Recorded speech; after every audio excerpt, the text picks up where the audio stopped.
A partir del martes 1 de julio se concretará el traspaso oficial del SLEP Costa Central. A partir de esa fecha, que es el 1 de julio, comienza la administración de los establecimientos públicos de sus respectivas comunas en reemplazo de los municipios. Con este servicio Costa Central más el del Elqui, serán 26 los SLEP en régimen con prácticamente 2.217 establecimientos, hablamos de nivel nacional en el país. Vamos a conversar sobre este tema y otros más de educación con el Seremi Juan Pablo Álvarez, que está con nosotros. Seremi, ¿cómo está? Muchas gracias por acompañarnos. Muy buenas noches. ¿Cómo está, Rodolfo? Un gusto saludarte y a todos quienes nos siguen a través de la transmisión. Exactamente. Bueno, este proceso implica muchos desafíos. Estoy hablando fundamentalmente de algo que es la incorporación del SLEP Costa Central. Primero que nada, ¿qué comunas componen este SLEP Costa Central? Porque es bastante grande. ¿Y cuál es el desafío primordial de este traspaso? Bueno, efectivamente hoy día tenemos un gran desafío a puertas, ¿no? Que es el traspaso al SLEP Costa Central de las comunas de Concón, Quintero, Puchuncaví y Viña del Mar, que si bien tenían dentro de su calendario original informado el traspaso a inicios del próximo año, dado el protocolo de acuerdo que se generó en la ley de presupuesto, se evaluó la posibilidad de adelantar ese traspaso y es lo que vamos a concretar y a materializar a contar del 1 de julio de este año. Sin duda el principal desafío que hemos tenido, pero que hemos trabajado de manera muy conjunta y coordinada con el director ejecutivo del servicio local, Nelson Zárate, ha sido justamente la vinculación con las comunidades, los territorios y las autoridades locales, entendiendo que una instalación de un servicio local y por lo tanto que salgan de la administración municipal no significa que los establecimientos vocacionales salen de sus comunas y se lo llevan a otro lado, ¿no? Sino que siguen estando en sus territorios.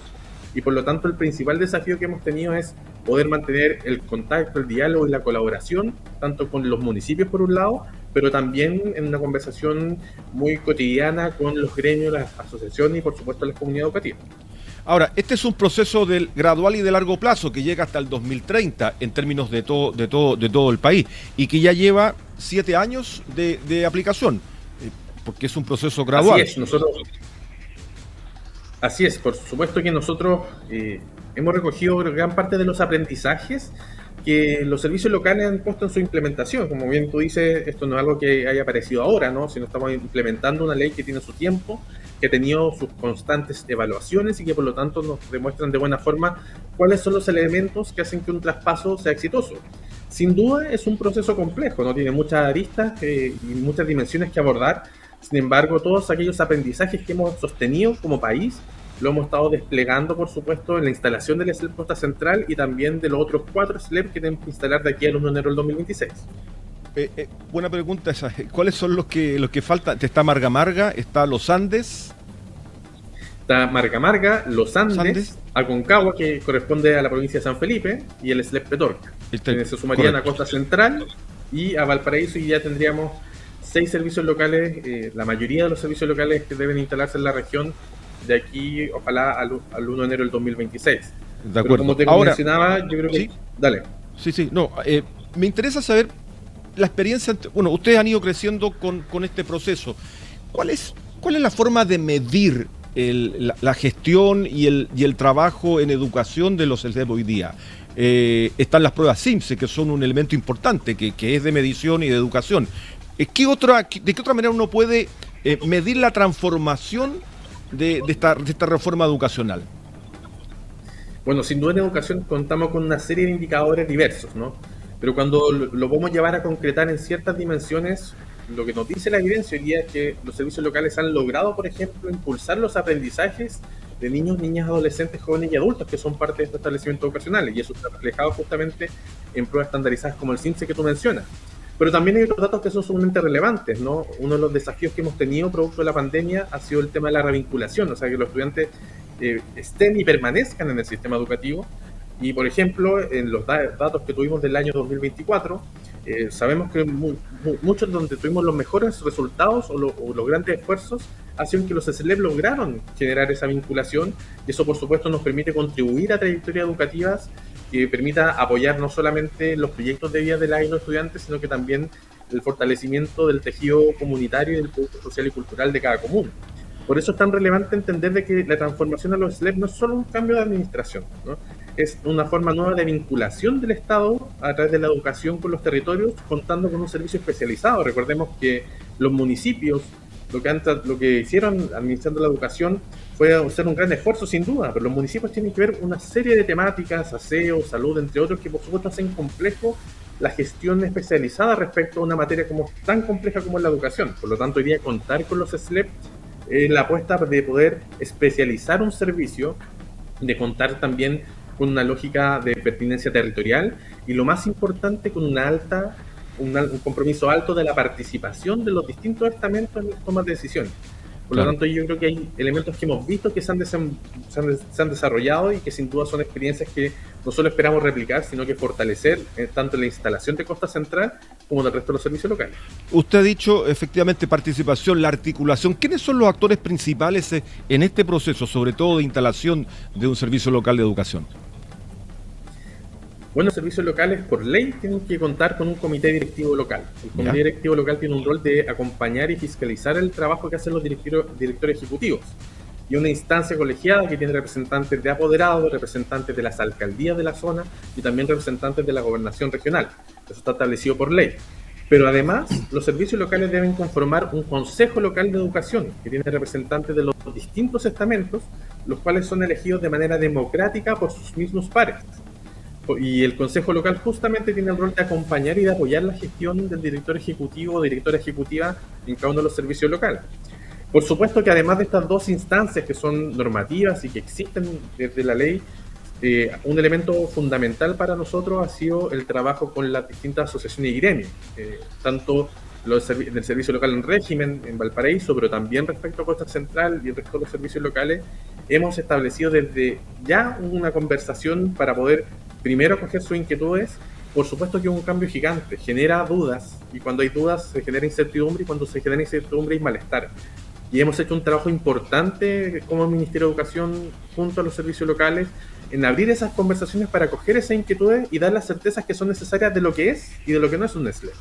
Y por otro lado, también es fundamental el rol de los municipios. Como bien te decía, aquí los establecimientos son los mismos estudiantes, hijos de las vecinas, de los vecinos, ahijados, sobrinos, que por lo tanto requieren los establecimientos ocasionales una vinculación con su territorio. Hay materias que son, por ejemplo, de cuidado de los alrededores del establecimiento, que no son materia o jurisdicción de los servicios locales, donde la colaboración y articulación con los municipios es fundamental, y viceversa.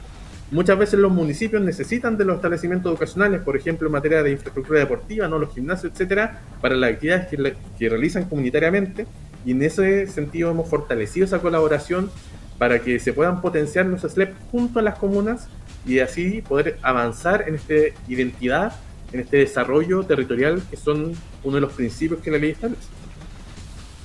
Claro. Hay algunos SLEP que han tenido administrativamente algún grado de complicación en la historia larga de estos 7 años, ¿no? ¿Cómo se ha trabajado la perfección? ¿Es vía legislativa? ¿Es vía gestión también, mejorar la gestión? ¿Cuál ha sido el ejemplo hacia atrás que ustedes han seguido en el diálogo con otros servicios que ya están con más tiempo de instalación? Bueno, sin duda, como te comentaba, al ser un cambio tan grande en términos de pensar la estructura del sistema educativo, yo creo que es importante que señalarle a quienes nos escuchan que aquí estamos hablando de una de las principales transformaciones del sistema educativo al devolver al Estado, ¿no?, un rol que en su momento en los 80 fue derivado hacia los municipios. Por supuesto que ese proceso, una vez ya implementada la ley, se han identificado espacios de mejora. Nosotros ya realizamos ciertos cambios normativos legislativos, a través de la ley miscelánea que se aprobó hace un tiempo, y hoy día estamos en plena discusión de un proyecto de ley que modifica la nueva educación pública de tal manera de que aquellos aspectos que son legales, que deban mejorarse, se mejoren. Pero por supuesto que lo legislativo da condiciones pero lo importante también es cómo avanzamos y mejoramos la gestión, que es la tarea en la que hemos estado como Ministerio de Educación, trabajando con los servicios locales, de tal forma de que todos los procesos puedan ser los mejores posibles. ¿Para qué? Finalmente para garantizar una educación de calidad y con pertinencia territorial en cada uno de los espacios. Claro. Por lo tanto, efectivamente hay acciones por el lado legislativo, pero también hay un foco muy importante en la gestión, y que en esa gestión haya participación y voz de las distintas actorías involucradas.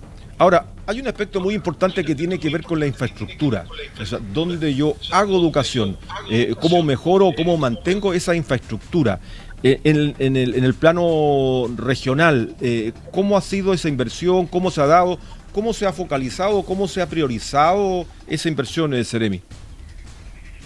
Bueno, ahí señalarte que nosotros entre el 2022 a la fecha hemos invertido más de 32 mil millones en 110, un poco más de 100 proyectos de infraestructura a lo largo de la región, no solamente en los establecimientos que dependen de los SLEP, sino que también en los distintos establecimientos públicos, ¿no? A partir de los proyectos que se han levantado, ya sea en proyectos de conservación, en proyectos de emergencia, y también habilitando proyectos de infraestructura donde necesitábamos generar más salas, por ejemplo, entendiendo de que hoy día tenemos una complejidad de matrícula en algunos sectores, en algunas comunas de la región. Por lo tanto, hemos logrado avanzar en mejorar la infraestructura. Por supuesto que se mantienen desafíos, tanto a nivel particular de ciertas comunas como a nivel regional, pero se ha hecho un esfuerzo importante como gobierno. Y es más, el año pasado se logró también generar una alta inversión respecto de los establecimientos dependientes hoy día del SLEP Valparaíso, entendiendo que en Valparaíso además tenemos una situación particularmente compleja en términos de infraestructura, pero que hemos ido abordando con una alta inversión y con proyectos que de hecho hoy día siguen en desarrollo. De hecho, hace poco estuvimos monitoreando las obras del Liceo Bicentenario, que efectivamente han cambiado, o pisos que estaban inutilizados, por ejemplo, que hoy día van a poder estar y que están siendo utilizados por los estudiantes, y que sin duda eso modifica la experiencia educativa y lo pone en beneficio no solo respecto a los aprendizajes, sino que respecto al bienestar. Una pregunta, ¿por qué están separados el SLEP Valparaíso del Costa Central y no hacer un gran servicio Valparaíso-Viña del Mar? Es que un poco lo que pasa como paso un poco en salud también, que hay un servicio de salud Valparaíso y otro Viña del Mar. ¿A qué se debe? ¿Tiene que ver por la dimensión geográfica, la cantidad de habitantes, de colegios? ¿Cómo se toma esa determinación? Que no lo tomó usted, se tomó hace muchos años. Efectivamente, lo que se tuvo en cuenta al momento de realizar la Ley de Nueva Educación Pública fue de qué forma se generaba por decirlo de una manera, una organización financiera de escala que permitiese darle sostenibilidad a los establecimientos educacionales.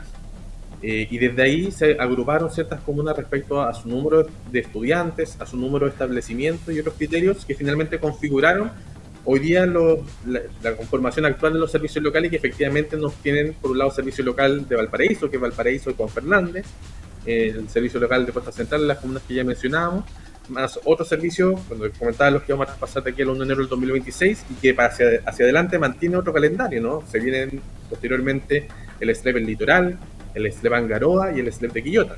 Por lo tanto, mantenemos un desafío, y ahí lo importante, como te comentaba, es que este trabajo sea muy dialogado. Uno entiende de que por supuesto hay que generar los procesos de difusión de las normativas, de las leyes que se han ido realizando, y ahí el poder desmitificar muchos elementos que hoy día a veces aparecen ha sido una de las tareas primordiales para ir construyendo las confianzas necesarias para poder instalar esta educación pública. Exacto.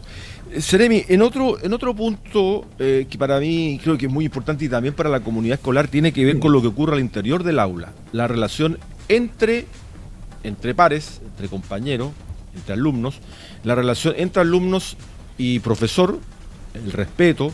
Y nos hemos encontrado con una serie de situaciones donde se ha perdido bastante el respeto por el profesor y el respeto entre compañeros, el respeto entre ellos mismos, con una serie de peleas, incluso con armas de fuego. ¿Se está trabajando en eso? ¿Hay un proyecto de ley? ¿Cómo ha avanzado ese proyecto de ley de convivencia? Bueno, yo creo que no es sorpresa de nadie saber de que uno de los principales elementos que hemos tenido que abordar del 2022, recordemos que hasta no hace muchos años tuvimos un tiempo muy prolongado de clases remotas. Así es. Que implicó que los estudiantes no estaban compartiendo una de las experiencias de aprendizaje fundamentales, que es el poder convivir con otros, que tienen sus complejidades. Y eso además añadido por las dificultades y también cómo se han agudizado ciertos fenómenos de salud mental que por supuesto repercuten en los conflictos que se generan cotidianamente. Desde ahí nosotros como Ministerio de Educación, desde el Plan de Reactivación Educativa, hemos desplegado un eje de convivencia y salud mental que ha tenido distintas acciones. Por un lado, actualizamos la Política Nacional de Convivencia Educativa, que sin duda ha sido un hito muy importante y reconocido por las comunidades educativas, pero además hemos desplegado programas como el programa Convivir se Aprende, que justamente lo que hace es fortalecer las capacidades de gestión de los equipos de convivencia y de los equipos de gestión para poder abordar este tipo de situaciones. Pero no solo eso. También sabíamos que necesitábamos reforzar y mejorar el marco normativo que permitiese generar las condiciones para que las comunidades pudiesen abordar este tipo de hechos, y es por eso que hoy día está en plena discusión, ¿no? La ley de convivencia o buen trato, convivencia y bienestar de los equipos educativos, que viene a fortalecer el rol colectivo de la gestión de la convivencia, pero que también aborda una temática que no necesariamente había sido tan abordada anteriormente, que es el bienestar de los equipos educativos. Me refiero a directivos, docentes y asistentes de la educación, entendiendo que ahí también se ha generado mucho o un foco importante de estas complejidades. Nosotros estamos contentos y esperamos que pueda seguir avanzando su tramitación en el Congreso, porque sin duda esto nos va a brindar más y nuevas herramientas que permita promover una buena convivencia, una convivencia que además nos permita generar los aprendizajes. ¿Para qué? Para una sociedad democrática. Yo creo que finalmente nunca hay que perder de foco de que en los establecimientos educacionales aprendemos a convivir, y ese aprendizaje de la convivencia se despliega finalmente en lo que desarrollamos en nuestras vidas y en todo nuestro entorno social. Y finalmente con eso fortalecemos lazos no solamente a nivel local, sino que regional, país, incluso cultural global. Así que sin duda el proyecto de ley esperamos que siga avanzando su tramitación en el Congreso, y estamos convencidos y convencidas porque también hicimos un trabajo prelegislativo muy importante con distintas actorías y estamentos, de tal forma de que pudiese recoger muchas de las preocupaciones, y que sabemos que nos va a generar más herramientas, pero aún así este es un desafío que tenemos que seguir abordando de manera colectiva. Ahora, desde el punto de vista de la conflictividad, lo último ocurrido durante este mes de junio fue el paro de profesores. Preguntarle cómo es el diálogo de ustedes con el magisterio a nivel regional. Aquí hay una exigencia del cumplimiento de la agenda corta, que incluye, por ejemplo, el tema de los profesores, del trato, de la titularidad de los profesores jefe, entre otros temas. ¿Cómo se ha dado ese diálogo en un conflicto que está presente y está ahí, latente? Bueno, en primer lugar, nuestra relación como gobierno con el Colegio de Profesores ha sido importante, ¿no? Recordemos que desde el trabajo que iniciamos en el año 2022, desde el primer año de gobierno, logramos un hito tan relevante como la promulgación y de implementación de la ley de reparación de la deuda histórica, que viene un poco a saldar una conversación que como país no habíamos logrado saldar en décadas. A nivel regional tenemos una muy buena relación con el Colegio de Profesores y Profesoras, mantenemos reuniones de manera periódica, donde vamos abordando los distintos elementos, y por supuesto que ha sido materia de estas conversaciones en la agenda corta. Hoy día estamos muy contentos de que a partir de las conversaciones que se venían desarrollando desde la subsecretaría con los representantes nacionales del gremio, se generó por supuesto esta propuesta de respuesta a la agenda corta, que fue bien recibida por la y los docentes en la aprobación reciente que tuvieron de aquello. Sin embargo, sabemos que esta relación se construye, por lo tanto tenemos que constantemente seguir dando cuenta de los compromisos adquiridos y del avance de los mismos. Perfecto. Estamos conversando con el Ceremi de Educación, Juan Pablo Álvarez. Ceremi, finalmente como desafío principal para este segundo semestre está esta integración entonces de los SLEP, la instalación de los SLEP, está por otro lado este trabajo en el desarrollo de infraestructura y este diálogo con los profesores, que me parece muy importante, porque de alguna manera son el eje fundamental para llevar adelante un desarrollo de una educación pública y de calidad, como es la base que ha presentado el actual gobierno. Por supuesto, mira, yo creo que cuando miramos los desafíos, yo siempre planteo de que los desafíos en educación requieren un trabajo colectivo. En educación los desafíos siempre son complejos, y por lo tanto, que sea un trabajo colectivo significa que tiene que ser un trabajo dialogado y con participación. Así lo hemos abordado respecto a la instalación de los nuevos servicios locales de educación pública con Costa Central a la vuelta de la esquina, ¿no? Pero también recordemos que mantenemos desafíos en materia de la reactivación educativa, en materia del fortalecimiento de aprendizaje. Vamos a seguir desarrollando programas enfocados en la lectura, la escritura y la comunicación, por ejemplo, o incluso también la reactivación de la matemática, como aprendizajes fundamentales que nos permiten desarrollar otros aprendizajes que son por supuesto, pero también respecto a la asistencia y la revinculación. Y ahí lo que hemos estado trabajando como ministerio desde el 2022 a la fecha, y que sin duda se mantiene el desafío siempre, es que los establecimientos cuenten con la información para poder hacer seguimiento de sus estudiantes, de quiénes faltan, cuánto faltan, por qué no, cuánto tiempo no han estado, de tal manera que podamos tener equipos y dispositivos de apoyo para que ellos puedan estar en los establecimientos educacionales y en permanecer, por supuesto, y con ello contribuir a su trayectoria educativa. Así que, sin duda, la reactivación educativa sigue siendo un énfasis, sigue siendo nuestro foco, acompañado, por supuesto, por la instalación de los nuevos servicios locales de educación pública, pero entendemos que para cualquier desafío en estas materias requerimos un trabajo coordinado, un trabajo colaborativo y también un trabajo de cara a las comunidades educativas y a las distintas actorías. Por lo tanto, estamos convencidos y convencidas de que lo que se nos viene este segundo semestre, ¿no? Estamos, para aquellos establecimientos que tienen régimen semestral, estamos en vacaciones de invierno, pero sabemos que una vez que retomemos en un par de semanas más, vamos a seguir trabajando. De hecho, así lo han demostrado los resultados. Cuando miramos los indicadores hoy día, sabemos que los establecimientos educacionales en Chile resistieron de mejor manera los embates de la pandemia. Y eso ha sido gracias a ¿qué? Primero a la resiliencia y al trabajo de las comunidades educativas y también, por supuesto, a las distintas acciones y apoyos que hemos podido desarrollar tanto en el Ministerio de Educación como por los distintos sostenedores. Seremi, muchas gracias por este contacto. El Seremi de Educación, Juan Pablo Álvarez, conversando a esta hora con PuraNoticia.cl a través de todas nuestras plataformas. Muchas gracias por este contacto y que tengan buen fin de semana también ustedes. Gracias.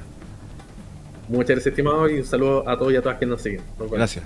Ahí estábamos hablando de educación, hablando de los desafíos del segundo semestre, de la importancia que tiene fortalecer la educación pública en el largo paso, en el largo proyecto de un país que necesita preparar a sus nuevas generaciones de habitantes.